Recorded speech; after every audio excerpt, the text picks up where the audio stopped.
The 41st Film Independent Spirit Awards took place at the Hollywood Palladium on February 15, 2026, celebrating the best in independent film and television with a blue carpet that was refreshingly expressive and utterly memorable.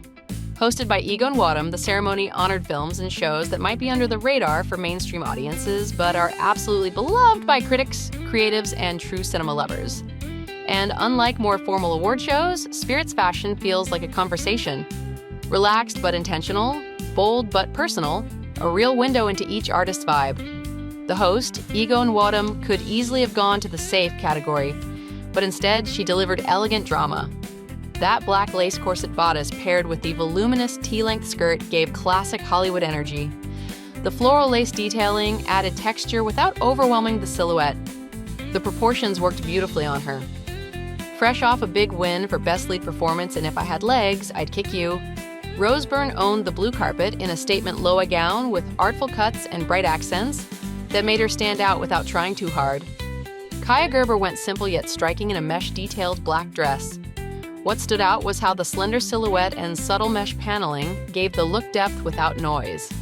The simplicity allowed her natural poise and presence to be the focus, and the lack of heavy accessories kept everything feeling clean and intentional. In a floor-length floral number, Kirsten Dunst embodied indie romance. Her gown blended a delicate pattern with a gentle silhouette, great for an event that celebrates storytelling and nuance. The floral print was classic without feeling old-fashioned, and the soft color palette played beautifully against the blue carpet. Nina Dobrev brought sunshine to the blue carpet in a yellow gown with floral print that felt both elegant and joyful. It captured that indie energy vibe. Playful, expressive, and perfect for a night celebrating passion projects rather than blockbuster glamour. Rebecca Hall brought classic elegance to the evening.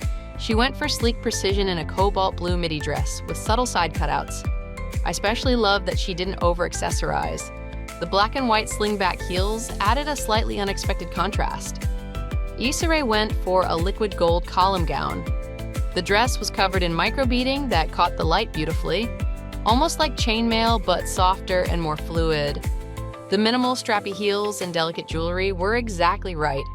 No overstyling. Zoe Deutsch gave us polished retro elegance, with a twist. That cream mini coat dress with structured shoulders and front flat pockets felt very 60s mod, especially paired with the oversized black bow at the neckline. She added sheer black tights with floral applique detailing and sharp black pumps. The tights added texture and visual tension, playful but sophisticated. Wunmi Mosaku absolutely commanded the carpet in that architectural sunshine yellow gown. The structured, pleated fan-like neckline created a sculptural halo effect around her shoulders, dramatic without swallowing her frame. Now, the Spirit Awards fashion wasn't perfect, and that's part of what makes it so interesting. Here's where experimentation didn't quite hit the mark. Lola Pettigrew. Lola's bright red tulle dress had drama, but maybe too much of it. The layers of ruffles around the shoulders and bodice created bulk rather than shape. The asymmetrical hem and sheer layers felt chaotic instead of intentional. It's a high fashion experiment, but the execution didn't feel fully controlled. The proportions swallowed her frame a bit. The color is stunning. The silhouette, not so much. Regina King is a fashion queen, but this time I'm not convinced. The plunging halter neckline was flattering, but the multicolored mesh print felt visually busy. The pattern clashed rather than flowed, and the volume of the skirt added heaviness. She's capable of iconic moments. This just wasn't one of them. And if you thought tonight's fashion risks were bold, just wait.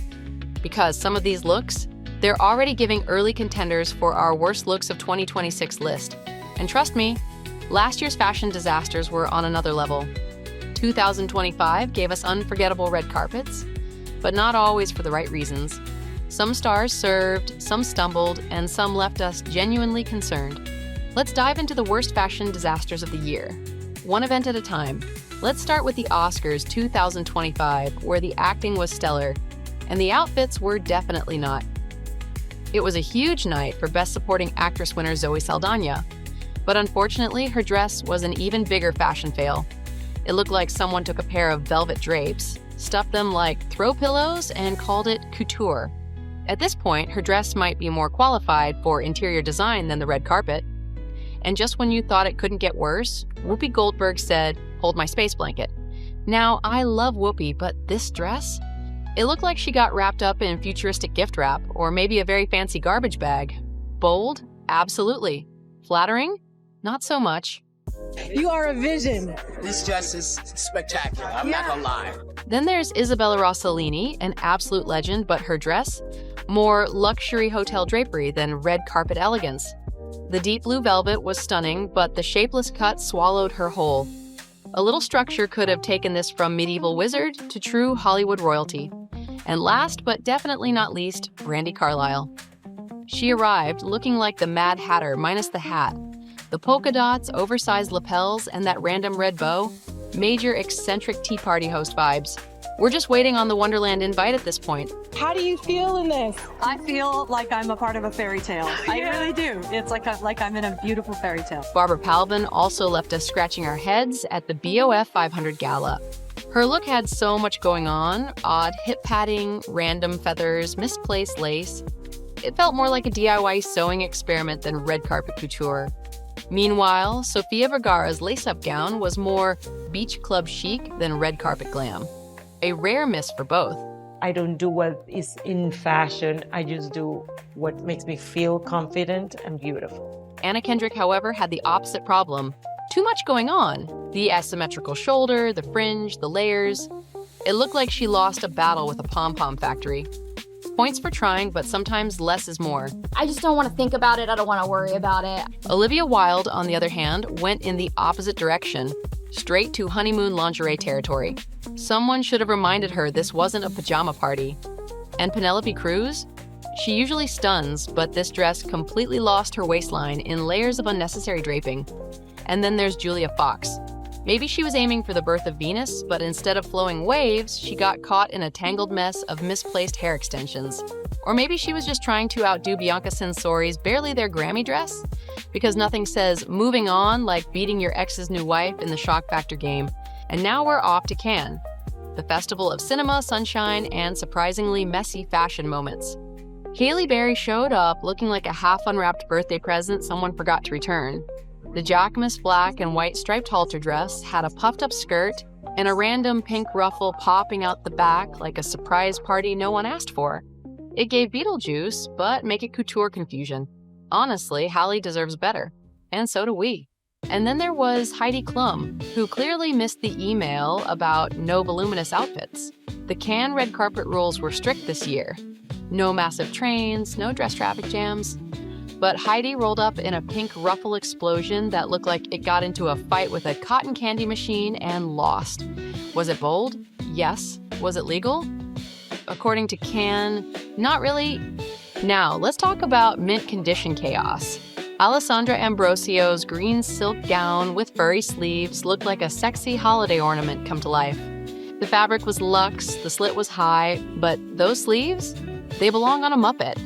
It's giving glamorous swamp queen, and not in a flattering way. Julia Garner went full gothic glam in a sheer black Gucci number that felt more funeral chic than red carpet. The wrinkled fabric, the moody makeup, the deadpan pose. We get it, you're intense. But at Cannes, we need drama with Polish, not just drama. Eva Longoria, our usually flawless red carpet queen, had a rare off day. Her gold and black Tamara Ralph gown looked like a last-minute loaner that didn't quite fit. The bodice was too roomy, the hem swallowed her feet, and the whole thing felt more try again later than opening night sleigh. Last stop, the CFDA Awards, where we saw the absolute best, and some shockingly bold misfires.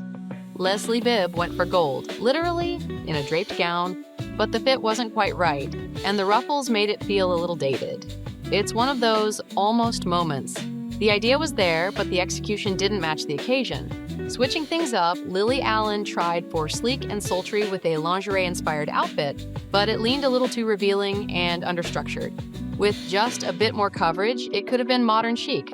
The concept was strong, it just needed more polish.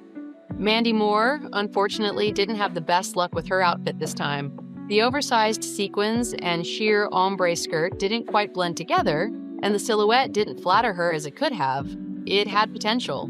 just needed a little more harmony between the pieces. Vera Wang closed the night's fashion roster with her signature edge. The dramatic sleeves and bandeau top were intriguing, but the proportions felt slightly off. It was experimental and bold, but maybe too much so for this particular red carpet.